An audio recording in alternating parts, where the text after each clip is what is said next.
Due to the oil industry that came to Rogaland in the 1970s, a widespread unculture has developed in the region. Rogaland is now considered one of the most challenging counties in Norway. This culture grew with the entry of the oil industry in the 70s, a period that is often described as characterized by a Wild West mentality and cowboy culture. This is also referred to in the book, In My Way, by Gimre and Stangeland. Now we have to address the topic of political corruption. Both Tarja Rod Larsen and Erik Solheim have experienced falling hard and heavy after being exposed. While ordinary corruption has been strongly condemned, it is still relatively free of political corruption. This is unacceptable. Hardly a day goes by without us hearing about corruption cases in the media.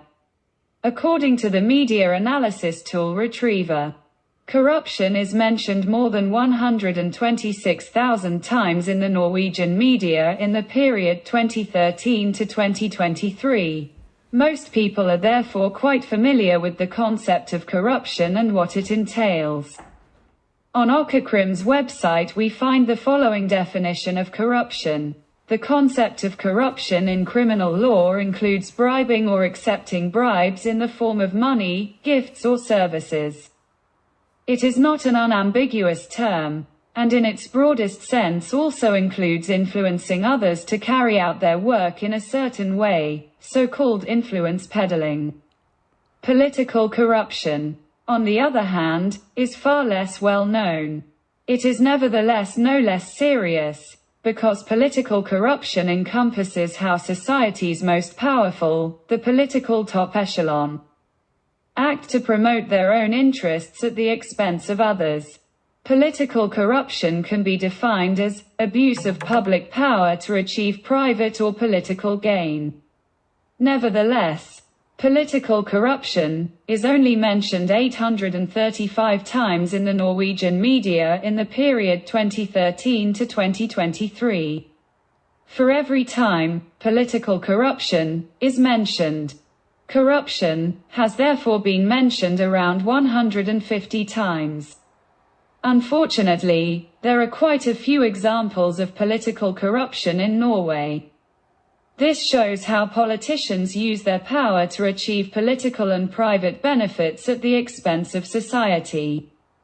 A recent example is how the outgoing Minister of Culture proposed his friends to various positions. This was obviously a breach of trust. And by placing friends in positions she would also be able to gain political advantages. Such actions undermine trust in politicians and the public system, and can lead to society's needs not being taken care of in a fair way. It is time that political corruption is taken seriously and that measures are put in place to combat it. The politician's responsibility is to ensure that the public service and the decision-making processes are transparent, fair and not influenced by personal interests. While ordinary corruption has become highly prohibited, there is still quite a bit of leeway for political corruption. This is something we cannot tolerate. The long-standing neighbor conflict between Arvid Gimre and Olav Stangeland has finally come to an end. Stangeland has been fined, and Gimre has moved away.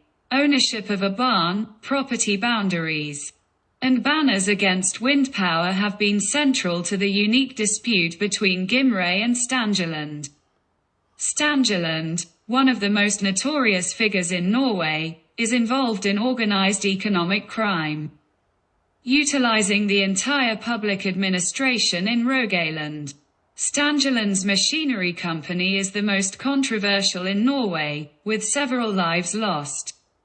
They have also been fined for their actions, resulting in Norway's largest fine of 4 million kroner. Sola Harbor was expanded a few years ago,